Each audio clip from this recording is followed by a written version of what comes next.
हाय, मी नीलम. महिला दिनाच्या आणि रंगपंचमी होळीच्या सर्वांना सुंदर शुभेच्छा. आज माझी किटी पार्टी आहे.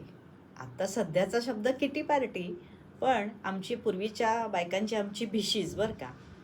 तर त्या भिशीच्याबद्दल एक थोडंसं गमतीदार, मजेशीर पण खरंखुरं सत्य असणारं आपण जरा ऐकूया बरं का. अगं ग भिशी मला कधी नेशी माझ्या लाडक्या सखांच्या पाशी. अगं ग भिशी मला कधी नेशी माझ्या लाडक्या सखांच्या पाशी.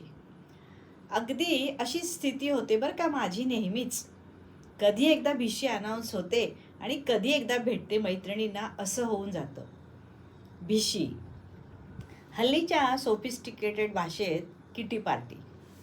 भिशी म्हटलं की नाकं मोरडणाऱ्या बऱ्याच जणी पाहिल्यात मी. माझा कोणताही भिशी ग्रुप नाही असं अभिमानानं सांगतात त्या.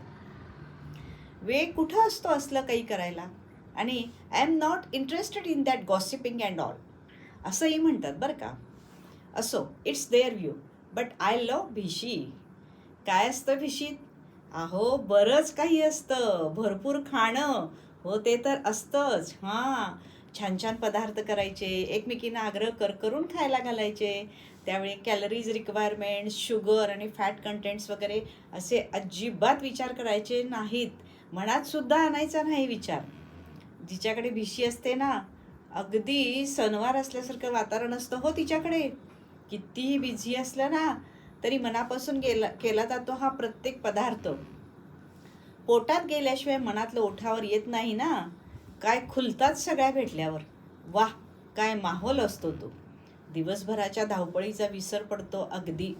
प्रॅक्टिस, मुलं, नवरे, घर सगळं धुसर होतं.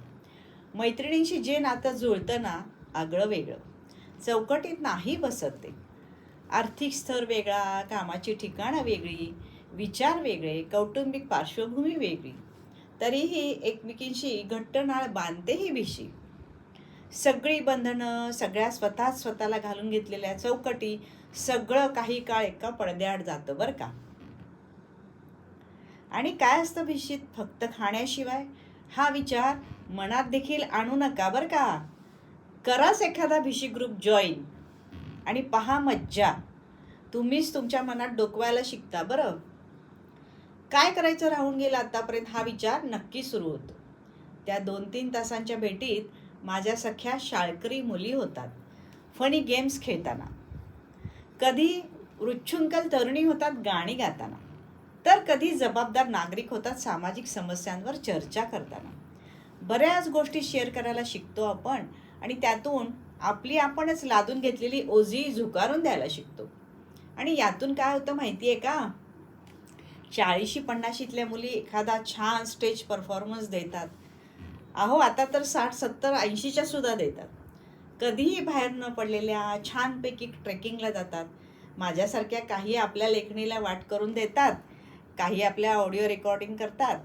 एखादा भिशी ग्रुप, एखादी सामाजिक जबाबदारी सहजी पेलतो. महत्त्वाचं म्हणजे मलाही एन्जॉय करण्याचा अधिकार आहे ही जाणीव होते. किती ते फोटो आणि किती सेल्फी, अगदी सेलिब्रिटीज असतो आम्ही काही काळासाठी. जेव्हा एखादा ड्रेस कोड फॉलो होतो ना, तेव्हा आम्ही सगळ्या एखाद्या ब्युटी कॉन्टेस्टच्या कंटेस्टंट्स असतो बरं का. आणि हो, एखाद्या सखीच्या छोट्याशा अचिव्हमेंटचं सुद्धा खूप खूप कौतुक होतं इथे.